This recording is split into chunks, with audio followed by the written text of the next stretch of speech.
So, welcome everyone. I gather, by the way, that you had a good evening last Tuesday when Pippa interviewed Rosemary, and it sounds excellent to me, and there's obviously another instalment to come. So before we finish these Tuesday evenings for the summer, we'll make sure that Rosemary has her second go to finish the rest of her life. But as you know, we have a pattern of what we do on a Tuesday evening. And so on the last Tuesday of the month, which this is, we've been having an introduction to something. So for more than one reason, I thought I would share with you my knowledge and experience of an aid to Christian prayer and meditation through the design known as a labyrinth. Now, I've got a special reason also for doing it tonight, which I'll tell you at the end. So I'll leave you in suspense about that. But just to introduce it, I'm just going to read what I got Mandy to send out today, because I wrote this little introduction and then I thought, well, I can't say it any better off the top of my head. So this is what I wrote. This evening, I'm using the hour of Tuesday at 7 to talk about the subject of my sabbatical project in 2019, Labyrinths as Spiritual Pathways. The labyrinth is an ancient symbol that was used extensively in Christendom in medieval times and has had a significant revival in Christian prayer and meditation since the 1990s. In early 2019, I traveled around the UK, as well as enjoying a 10-day trip to the United States, and visited over 30 labyrinths of different types, ages, and contexts. I walked each one as a spiritual exercise, and with a prayer that the labyrinth walk would further my relationship with God. So this evening on Zoom, I will be showing lots of pictures and sharing what I learned about labyrinths as tools for spiritual development, and about myself. So if anyone asks me in the future what it's all about, I shall read them that. So in a minute, I'm going to go to my PowerPoint presentation. I did it for folk in my last circuit when I came back from sabbatical. So I've sort of got it out of the cupboard, as it were, well, off the computer, and I've changed it and polished it up a bit, and I'm now going to share it with you. It's in different sections, and like I did the last time we had a talk like this, I'm going to stop at one or two points to come back to you to see if you're all still there and to see if anyone's got any questions. So the first section is historical and also about different types of labyrinths, but I will start off with what is a labyrinth, because I know that's a burning question on a lot of people's minds. Right, so I'm going to go to my screen.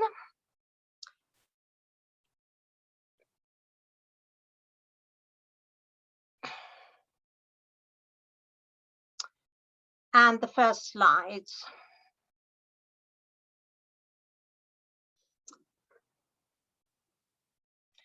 So let's just say what a labyrinth is to start with. Now, in fact, it's easier to say what it isn't.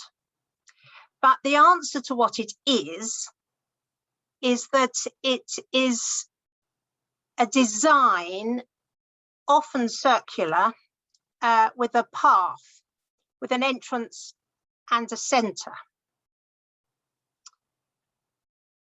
But it's helpful to say what it isn't.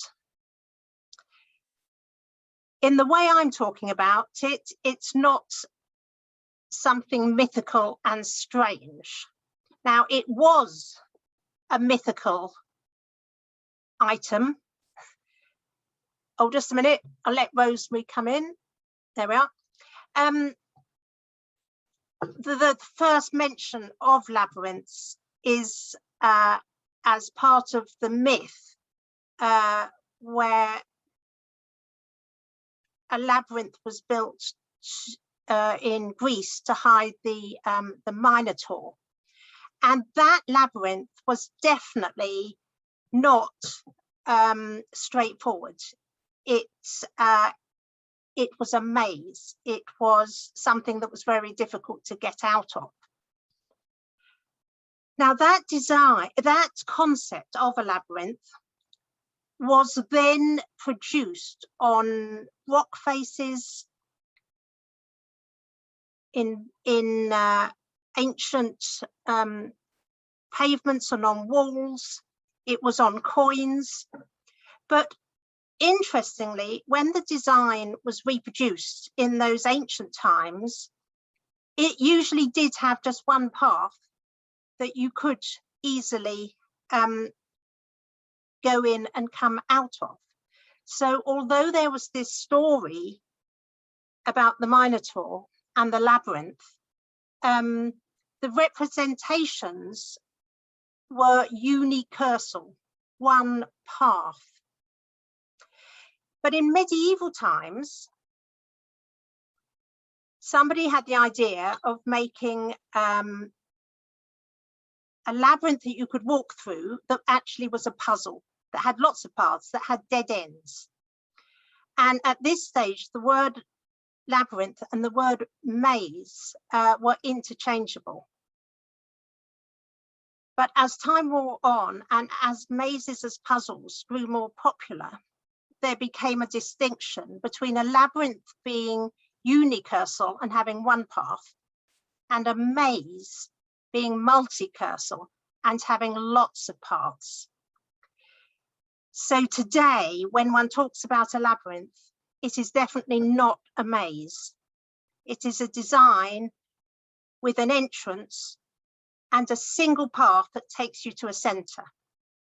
And usually you then retrace your steps along the path to come out the same way as you went in, although not always. And the other thing it isn't is it isn't just a line, a path that goes from one end to the other. Oh, I've put that there.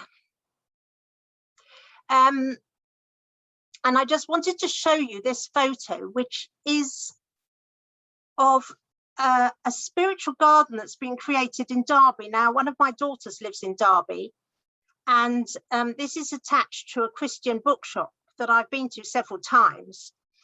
And when I was starting off on my sabbatical, I was talking to the vicar of the church near where Naomi lives. And I said I was looking at labyrinths, and he said, oh, there's one in the Christian centre.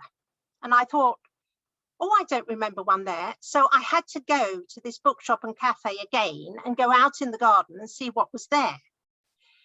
But it's actually, it's a path with sort of stations. You go in at the beginning. It takes you through various aspects of Jesus's life, and you can see the cross at the end of the garden there, hopefully. So it's not a labyrinth because it's not a design that takes you on some sort of unlinear journey. Hope that makes sense. And hope I'm being clear what a labyrinth is. But we're going to go through the four main types of labyrinths there are. And they do get invented, as it were, in a historical way. But every type of labyrinth might be built in any of the ages that follows it. I don't know if that makes sense, but let's start with the ancient ones. And this is a picture of what might be the oldest representation of a labyrinth. Now, obviously, this isn't one that you walk. This was on a wall or on a rock. in Sardinia, and it's thousands of years old. So this design of labyrinth, and the entrance is down near the bottom of the picture. And if you were to follow it round with your eye or with your finger, you would find that there was just one path and you would end up right in the middle. And the early labyrinths all follow this design. And it's now known as the classical design or the Cretan design. And put in a modern diagrammatic form, it looks like this. And there's the entrance at the bottom middle. And like that one I've just shown you, you can trace your finger or your eye up the path. It goes round, it goes back on itself, it goes round again, but it's not a spiral. It's a particular design that takes you in and out, and you eventually end up in the middle. Now, here's one in the big wide world near York. And this is now this was made in medieval times, but it's the classical design. So the design is ancient, but it was made in medieval times out of turf. And it's been preserved because this is like an ancient monument, really. It's been preserved. It's fenced off, as you see, and it's also been maintained, as you see. Now, as I've told you already, each of these labyrinths I visited on my sabbatical, and from now on, all the photos are my own, I think. I'll tell you if anyone isn't. But all these photos are my own, and I visited the places. And as I told you, I walked most of them. And I'll make a comment about that towards the end, and about how I found it as a sort of spiritual experience. This one is out in the sticks. It's not near a village, and it was just lovely being out in the countryside, as you can see, and finding this historical labyrinth. It was lovely, but it's a classical design. Now, it's actually quite easy to draw a classical labyrinth, and this diagram here shows you how to do it. It starts with a cross on the top left, then you draw a dot in each corner, then you connect the top of the cross to the first dot. Then at number 4, you connect the top left dot round to the next point, and by continuing to do that sort of scheme, you end up with a classical labyrinth. Now, Jen, you love drawing labyrinths, don't you? Yeah. Once Jen knew how to do this, she kept on doing it. And in fact, I think on the next slide, oh yes, here we are on a beach in Guernsey, a beach where I used to go swimming when I was a child. I lived in Guernsey for 6 years, and my dad used to take me to this beach called Chouet Beach. And we were there, and Jen decided, with my encouragement, I expect, to make a labyrinth in the sand. So she started with a cross that you can see there. And then the dots are going in, and the side pieces. And then there's the finished labyrinth. That's a classical labyrinth created easily with a stick on a beach. And we walked it, and it was very spiritual. And we got the sea. Let me just see what the next slide is. Oh yes. We had the sea, we had the rocks, we had the sand, we had the open air. It was a lovely experience. But we also, did we come back later in the day, Jen, and see it disappearing under the sea? I think we did. We also had to watch it disappear. So that was a very temporary labyrinth. And very interesting to think about how you could create a space with spiritual potential that's temporary. It's really just a bit of beach, but you can create something. You can walk it as a meditation, and then the sea comes and it is no more. That gave us quite a bit to think about.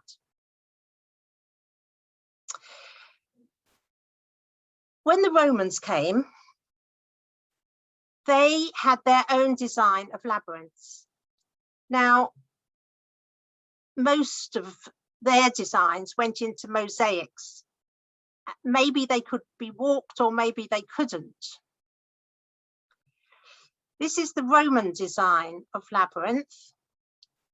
And as you can see, it's more complicated.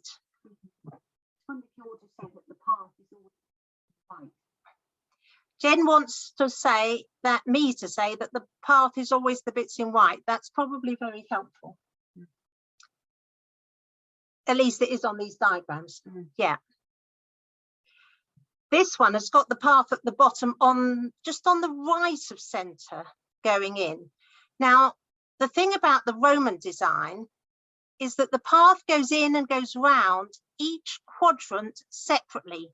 So the path here goes in and then it goes round that right-hand bottom quadrant until it's finished, and then it goes on to the top right quadrant, goes round there, then onto the top left, and finally onto the bottom left. So all the Roman designs, and here's some in mosaics, they can be different and they can have something different in the picture. Oh, and on the left there is Theseus and the Minotaur.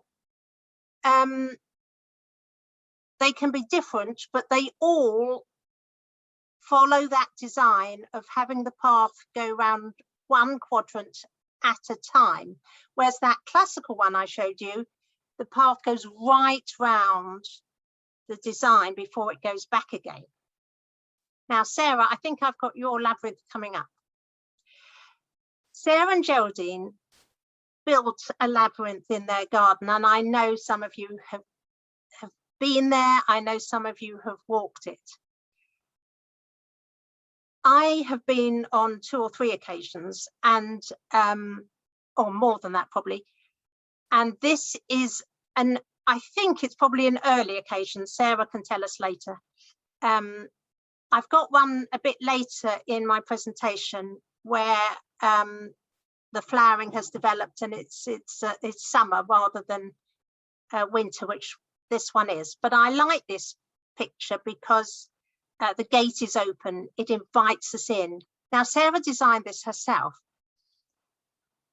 but I think it's a Roman design because it does the same thing. The path at the bottom left there goes in, it goes round the first quadrant, then it goes on to the next quadrant, then onto the next quadrant, then onto the next quadrant, and then into the middle. And when you get to the middle of this lovely labyrinth, you can sit on that seat. So it's really a very good experience. So I've told you about the classical design, the Roman design. Now we come to the medieval design. Now, in medieval times, labyrinths caught on in churches and cathedrals and became a sort of fairly normal thing to find in churches, particularly on the continent. And many continental cathedrals had labyrinths built in to their stone floor. Now, the only one that is left is the one at Chartres in France. And that has this design that you can see here. So this design has become a sort of classical medieval type because it's the only one of those Gothic cathedral ones that remain. And the reason that the others do not remain is that when they were built and built into the cathedrals, They were used for spiritual purposes. Perhaps they were mini pilgrimages. People couldn't go on pilgrimage to Jerusalem necessarily, so they would perhaps walk around a cathedral labyrinth on their knees. Perhaps they were used as a way of praying against evil, getting to the center, receiving God and God as light in the center. That nobody really knows how they used them. But as the centuries went on and as the Enlightenment came and everybody became very reasonable and rational, labyrinths started to be seen as something, well, either irrelevant or particularly dodgy and belonging to an earlier time, a lower stage of faith. And so in most of those Gothic cathedrals, they were removed. But thank goodness they left the one at Chartres. Now I'm going to come back to Chartres later because we did actually go there, but I'm going to leave that for the moment. But just tell you that the medieval design, the path starts at the bottom of the picture, it goes in, and unlike the Roman one,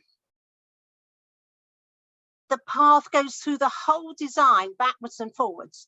But unlike the classical one, it doesn't go all the way around and then all the way back again.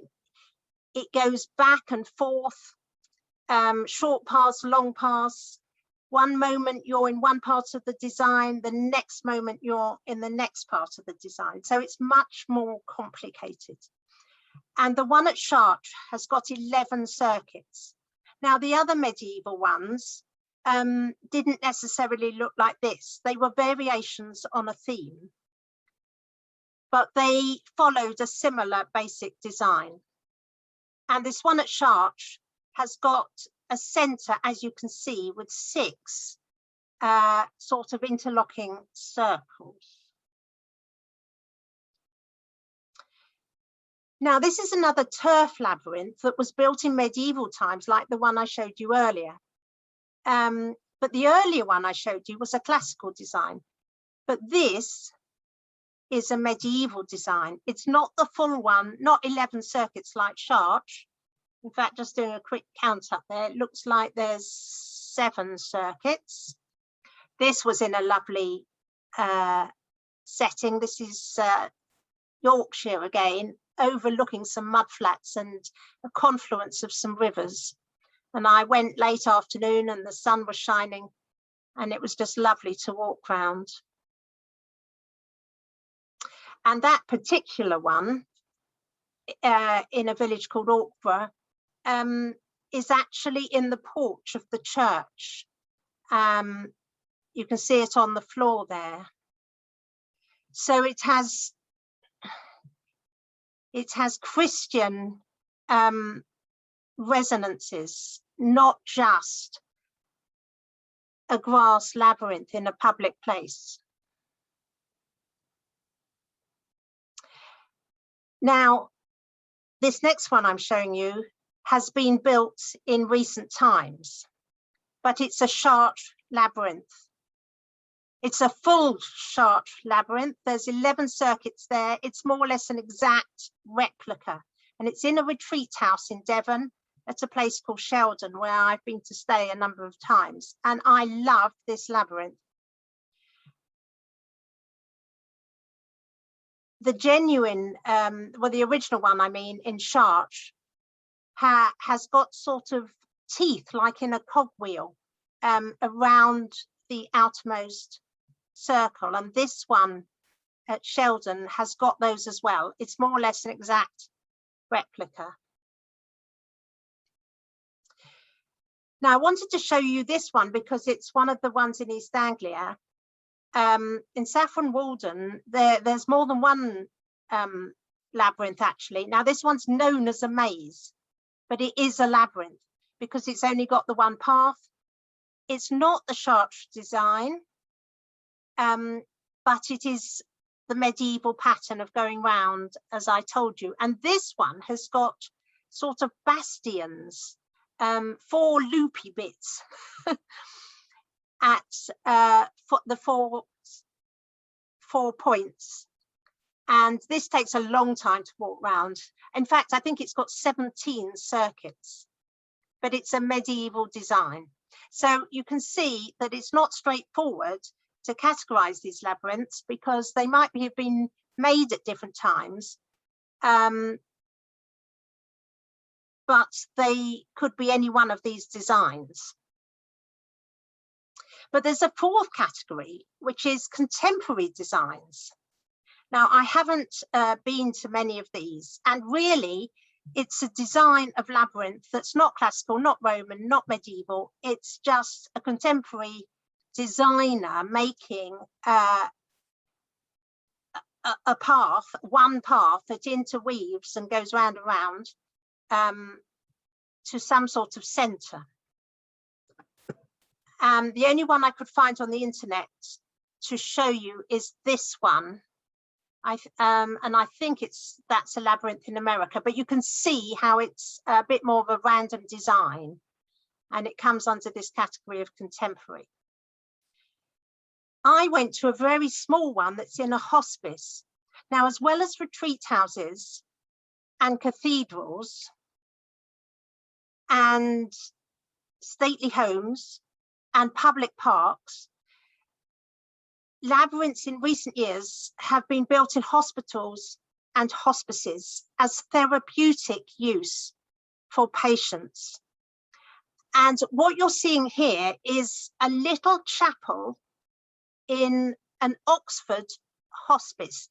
Now, somebody told me about this, and I managed to get parked in a busy Oxford hospital and sort of wing my way in to this hospice chapel.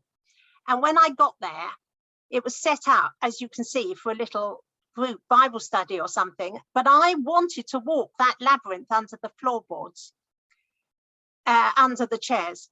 So there was nobody about. So I moved the furniture and I managed to expose most of it, as you see there.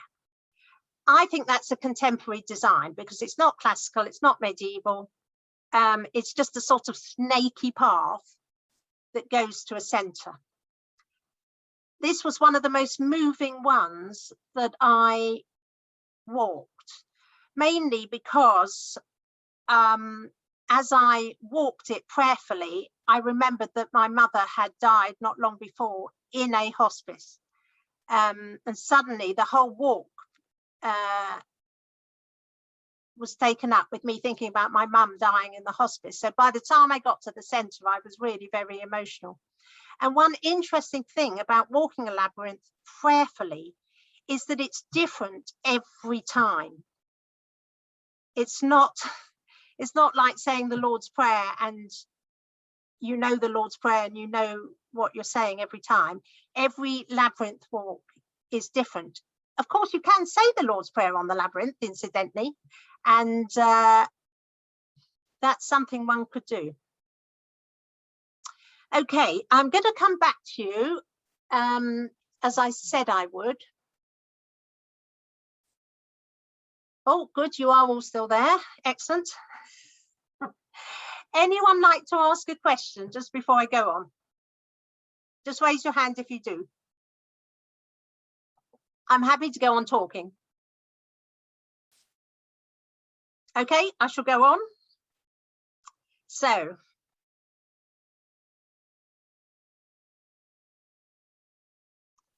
I've showed you the different sorts.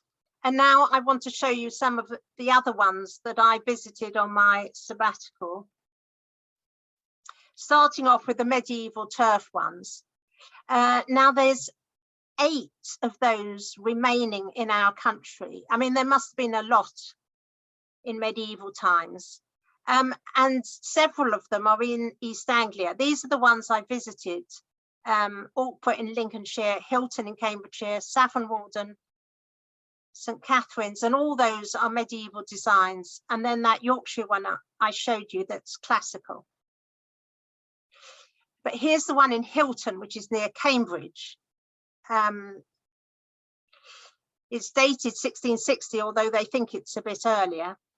I'm just going to go through these quite quickly. There's a lovely one in Winchester up this hill called St. Catherine's Hill. And that one's also called a maze, St. Catherine's Maze. That was a large one, as you can see, but it's a labyrinth, it's not a maze. Then there are 19th century ones. I didn't visit many 19th century ones, but the ones I did are very interesting. Ely Cathedral has this one in its entrance. You come in the main doors, and before you get into the nave, you have to walk over this. So usually everybody's just walking over it and nobody realizes it's a labyrinth.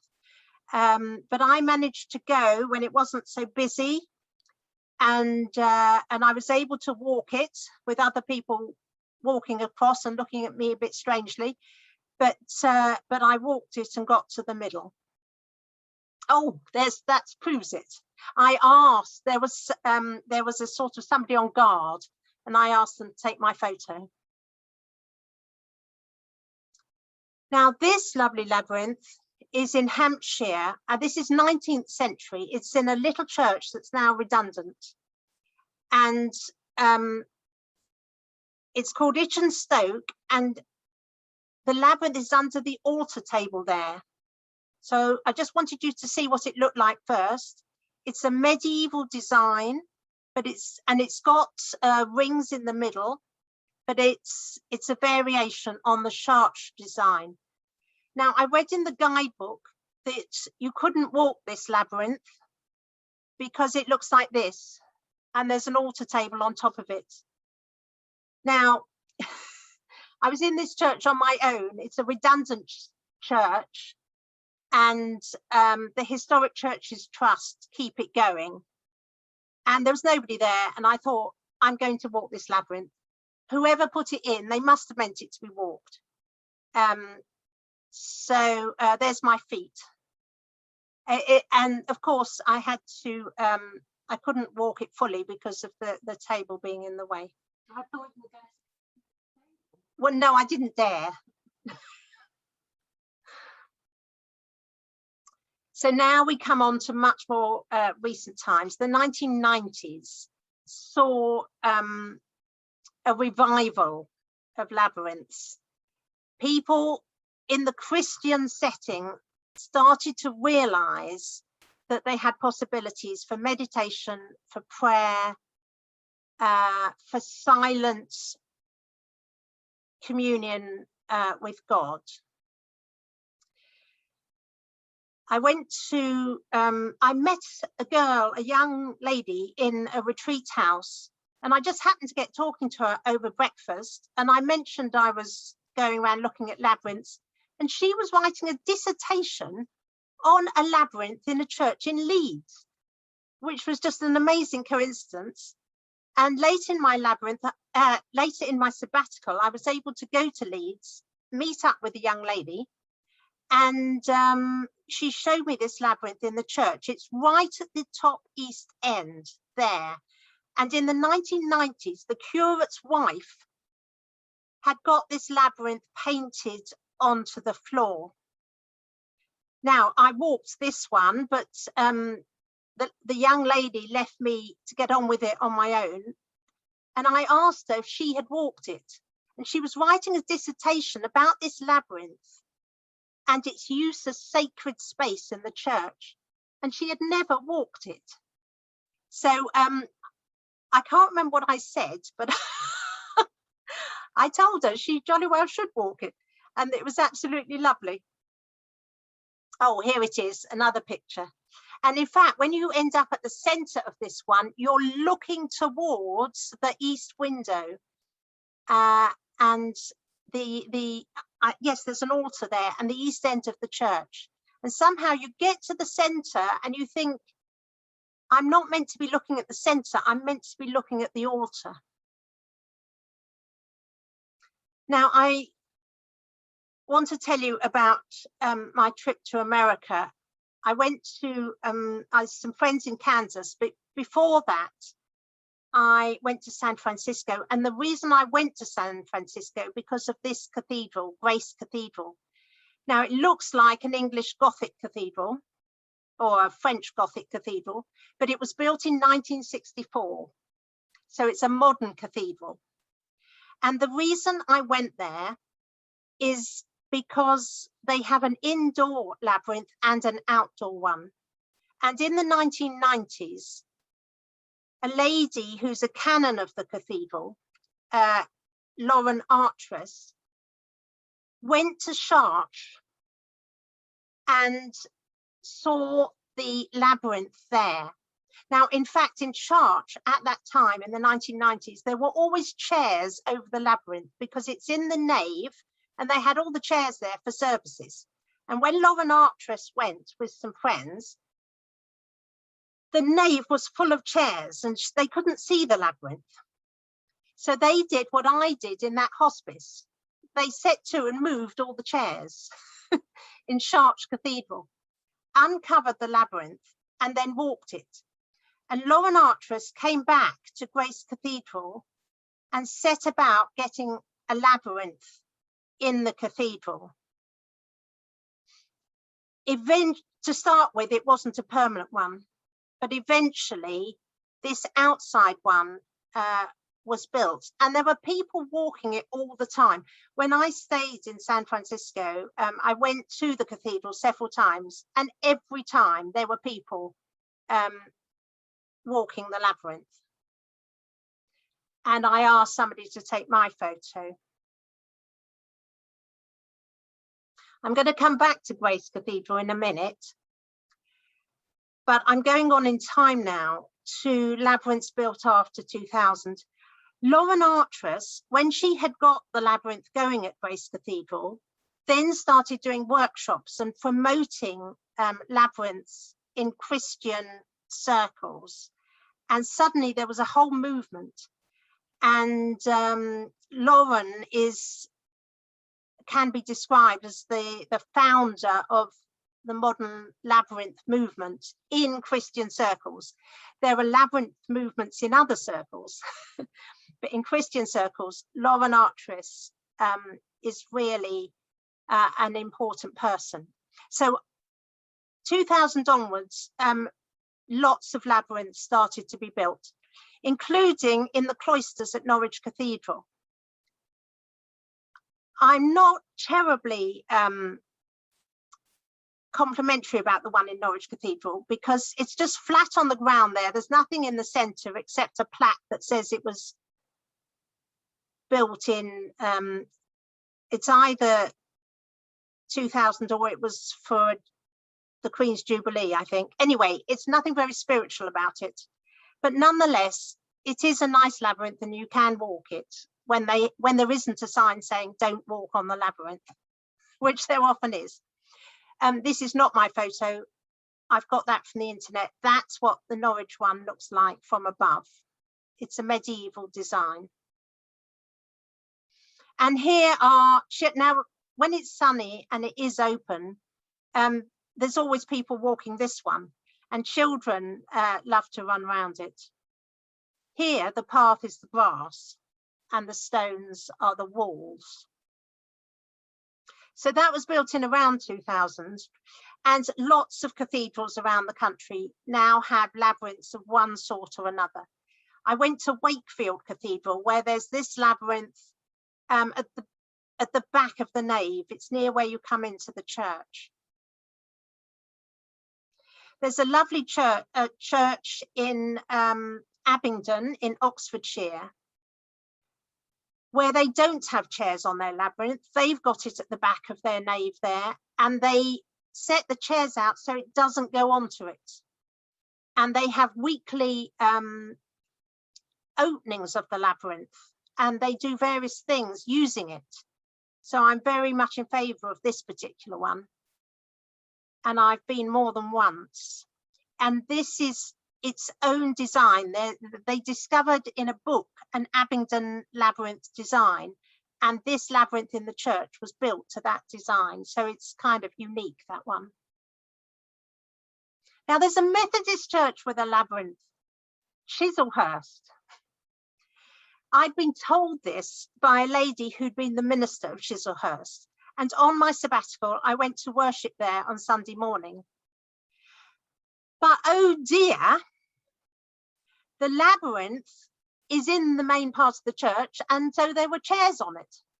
This is what it looks like. On the outside of the church, they have got their design of labyrinth, which is an unusual one because at the bottom there's two paths, and one is to go in and one is to go out. So it's an unusual design of labyrinth where you go in one way and you come out. It's still one path, but you come out without retracing your steps. But here it is set out. So of course they need the chairs on it for their service. And I asked whether it got uncovered. And they sort of said to me rather regretfully that it never did because the lady who was keen on it had gone. I thought that was really sad. Fancy having a lovely labyrinth in your church and then not inviting people to use it for meditation. That's just that one again. Now, Cliff College has got a labyrinth in its grounds. I've tried to find out when it was built, but of course the present people are not really sure when it was built. But it must have been post 2000, and it's an unusual one because you walk on. Let me just think. You walk on the brown paths, that's bark, and then the sort of walls have got white stone in them, and the dividing material is old piping. Those black things is old pipes that they've used. And in my sabbatical, I had to go to Cliff College twice for 2 different courses, and I walked this labyrinth more than once. And that's got a cross. I don't know if you can see at the back of the picture, in between the trees, there is a cross that's been put there. So if you walk the labyrinth, you can end up in the center, and then you can look towards the college, or you can look back at the cross. Just another interesting one that I visited was in Northumbria, made out of willows. And this isn't a Christian one at all. This has been done in a secular context, and the people built it as a peace labyrinth. But it's lovely. It's absolutely lovely. And the last one, I think, under this section is at the University of Kent, where in fact I went to university rather a long time ago, 40 years ago, or no, more than 40 years, sorry about that. But I think this one was built in the year 2000, and you might be able to see Canterbury Cathedral through the trees in the middle of the picture. So Jen in the picture, and we both walked this, and it's a medieval design, lovely setting, very good experience. Okay, I'm moving on, and labyrinths don't have to be permanent. They can be temporary. You can make a labyrinth anywhere, like we made that one on the beach. And you can have portable labyrinths, canvas labyrinths that often get used in Christian retreats or quiet days. There's a World Labyrinth Day, would you believe? And in 2018, which was before my sabbatical, I learned that there was an event in Belper, which is near where my daughter lives in Derby, and I trundled along. Now, this was not Christian at all. It was a very secular thing, but I enjoyed it. And there was a lady, and she made this labyrinth she marked it out first with salt on the carpet, and then she used cloths and stones and glass beads. And at 1 o'clock on World Labyrinth Day, people are invited to walk a labyrinth for peace. So I walked this labyrinth at 1 o'clock and prayed for peace. Now, that was 2018. In 2019, I wanted to do something for World Labyrinth Day, And but we were at home in Wyndham, 41 Back Lane, and I've persuaded Jen that in her lovely garden there, we might mow a labyrinth into the grass. So this was a temporary labyrinth, and it wasn't any particular design. I just let the mower go where it will, sort of thing. And we ended up with what you see there. And some people came and walked it with us at 1 o'clock. So that was a very special occasion. In our house here, the grass isn't big enough to mow a labyrinth, unfortunately. But we have a nice paved area outside the garage. And for most of the time we've been here, we've had 2 ropes set out in a classical design of labyrinth, and we've left it all winter, and it's survived so far, hasn't it? Yeah. And in the pandemic, it's been very, very useful, and particularly when I felt stressed or busy or anything you can imagine, I've gone out and walked our rope labyrinth. On Easter Day, not this year, but last year, we made a tomb on Good Friday in the middle, and then on Easter Day we put that plant there. And that's another view of our rope labyrinth. And the dahlia by the wall in the middle there is a kind of dahlia called a labyrinth dahlia, and they gave it to me when we left Wyndham, a tuber that was a labyrinth dahlia.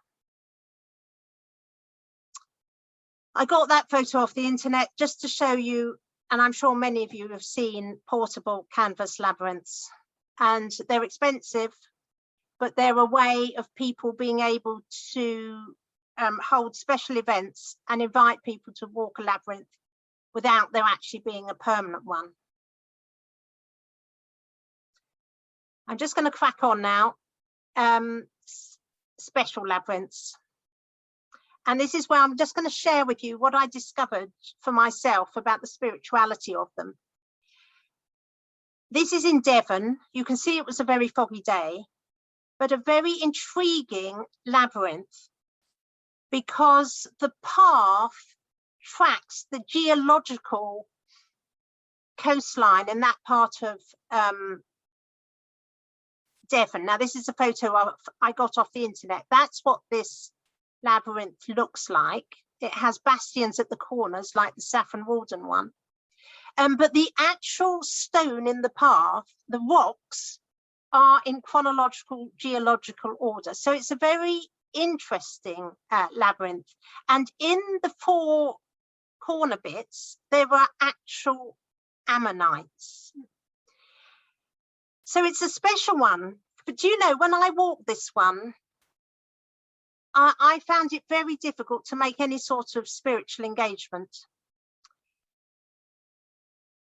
And in fact, several of the what one might call secular ones that had been built in public parks or in a secular context were like that for me. They were interesting and I walked them prayerfully, but somehow there didn't seem much spiritual life there. In contrast to the labyrinths that had been built in Christian contexts, and which had been built with prayer, those labyrinths, it was very easy to immediately, I stepped onto them, to feel I was entering into a kind of sacred space and spiritual realm. It also was very helpful when there was lovely surrounds like there is here in Sheldon. I was a bit rude about the one in Norwich Cathedral because I never find that particularly ambient or helpful. But this one and other ones, as I say, have just a natural spirituality about them. And it made me think that they're a bit like buildings, church buildings. If you go to a church building, which has is set out attractively, has been built with prayer, has been prayed in over centuries, then one can almost feel the spiritual atmosphere. Whereas another building that's had a different history and context, it's very difficult to feel those things. So one thing I learned was that every labyrinth is not the same, and the context matters, the reason it's been built matters. And coming back to Grace Cathedral in San Francisco, they've now got a permanent inside one as well as the outside one. I just love this one. And the atmosphere, although that cathedral was built in 1964, it has such a spiritual atmosphere. And I didn't want to leave this one, come hundreds of miles back home.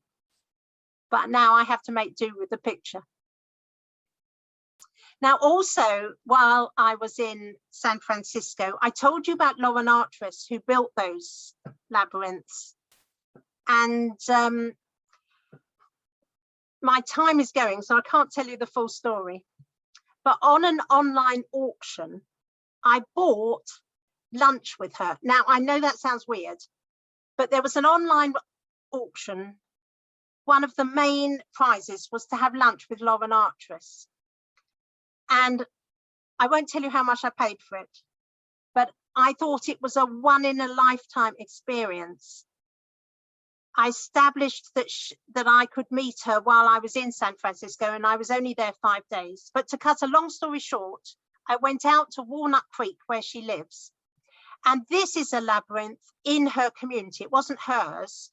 It was in her community, made out of stones. And this is Lauren. So she took me to this labyrinth and we both walked it, and you can see the most beautiful setting that it's in. It was absolutely amazing. This was one of the best days of my life, friends. It was so special. And there's me in the middle of that labyrinth. If anyone wants to ask me about that further, I'll happily talk about it another time. I just need to tell you that there's a labyrinth in each London Underground station. Did you know that? It's on the wall. There's an art installation that was done some years ago with a different design of labyrinth on each London Underground station. There's some of them. So next time, if we ever get back to London or the Underground, look for one in each station. They're all in different places. 270 stations, 270 labyrinth tiles. I can't remember which station this is, but this is where you go in. And can you see the labyrinth on the wall? It's there. But in some of the stations, they're not so obvious and they're on out of the way platforms. So one has to search. Okay, last 5 minutes. I've been talking about labyrinths and about my own experience as an individual walking, but often labyrinths are used for groups of people, or groups of people walk. They walk as individuals, but they do it together. Back at Piper's Mead, the first time I met it and Sarah and Geraldine was in 2017 when they had a garden party, and Liz Jolly, who's in the picture on the right hand side, because I knew her personally before I came to the circuit, she invited us to Sarah and Geraldine's garden party, which seemed to be okay. Anyway, that was the first time I met the labyrinth, so it's at a really early stage here. And so people were walking it separately, but together. Oh, and that's the latest picture I've got of Piper's Mead. So it's much more developed there. I don't know what it looks like now. There's a retreat place at somewhere called Riddlesworth, which is near Thetford, and it has a grass labyrinth. It doesn't look like a labyrinth there, does it? But that's the center of it. It's mown into the grass, and I went on a quiet day there. And I hope these people didn't mind, but I took a photo of them. Otley Hall, which is in Suffolk, holds retreat days, and they have this lovely labyrinth. And here's somebody walking it, plus another visitor who you can see. So I don't know if I was taking a photo of the peacock or what I was taking a photo of. But anyway, another retreat house labyrinth where people walk separately in a prayerful way. I went to a workshop at Bedford University. Now, this was a secular one, but lots of people were walking the labyrinth, and they were all in their own little world, and it meant something to each of them. Some of them were Christians and some weren't. Back to Grace Cathedral. On the Sunday evening, they had an evening communion, a Eucharist, on the labyrinth. And what actually happened was the service happened on the chairs to the left, but when it got to communion, everyone went and stood round in a circle on the labyrinth to receive the bread and the wine. There's a retreat house near Scarborough where we've been with other women ministers more than once. That's what the labyrinth looks like. And I can't remember which year it was, it will say in a minute, I led a group of ministers for morning prayer on the labyrinth. It was in 2018. So here they are. Everybody's walking on their own, but it's the combined morning prayer. I'm going to finish with Chartres, the most famous Christian labyrinth is at Chartres Cathedral, and I just couldn't get there on my labyrinth. And anyway, Jen wanted to, she wants to show you something in a minute. Jen wanted to come with me. So we went in the summer. We moved to Swaffham, and then we weren't starting work yet. So we had a little holiday, 2 days in Chartres. We arrived there on the train. I looked out of the window and I saw this amazing church, and it was like, wow, we're here. This is Chartres Cathedral. I could hardly believe it. But there was a worry, because we knew from the Lauren Artress story that usually chairs were over the labyrinth. Now, in recent years, Chartres Cathedral realised that people want to walk their labyrinth. So they keep it covered with the chairs for most of the week, but on Fridays, the chairs get uncovered. Now, we knew that, so we'd gone there to be there on a Friday, but we were worried in case it was wrong and they weren't going to move the chairs. And Jen was really, really worried, weren't you? She had no faith. We went in at 8:30 or something, or was it 9:30? Anyway, and the chairs were all still there. But 20 minutes later, we went in again and they were moving the chairs. And here you can see people moving the chairs. And they had a whole system. And just for a moment, the labyrinth was clear. So that Chartres Cathedral labyrinth, free of chairs. But it was only for a moment, because then somebody started walking on it. And then there were more people walking on it, and then there was a queue. And all day, there were people walking that labyrinth. Now, Jen is in there somewhere, if you like to try and spot her. And I didn't want to go in because I was so used to walking all these different labyrinths on my own as a prayer. And I somehow didn't want to go in with all this hustle and bustle and all these people. But it never let up. The people were always there. So in the end, I had to go on my own. I had to go with all these people. And I discovered something really weird. I was on the most famous, perhaps the most famous labyrinth in the world.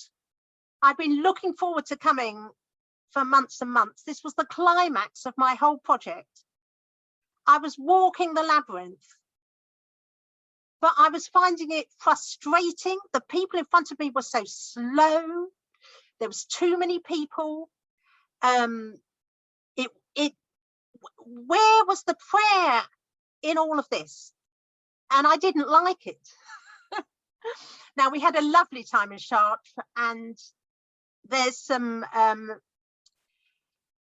in the summer in Chartres, in the evening, there's lumières that light up all the buildings and the river. It's absolutely amazing. But the actual experience of walking the labyrinth was, quite frankly, a disappointment.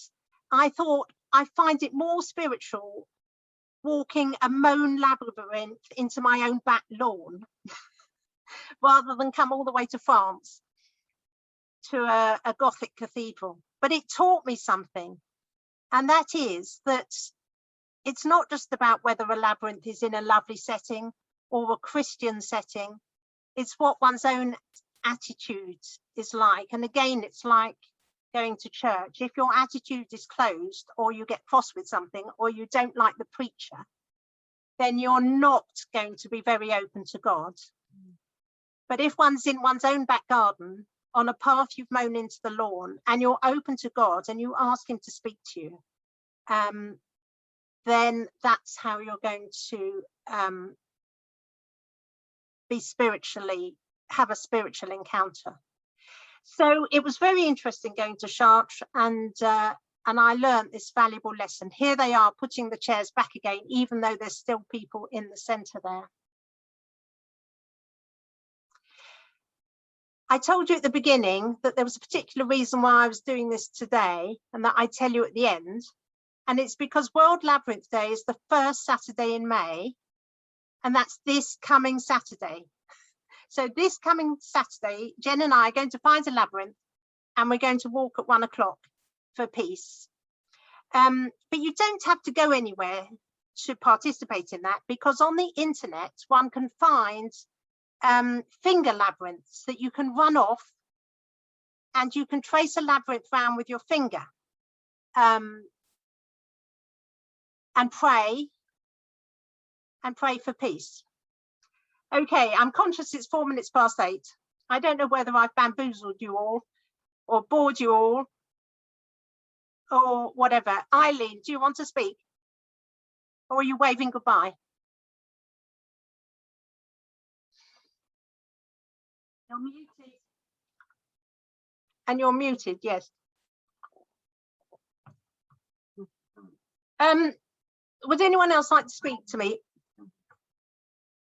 Was that helpful or interesting? I think Eileen wants to speak. She's still muted. But I can't do anything about it, can I?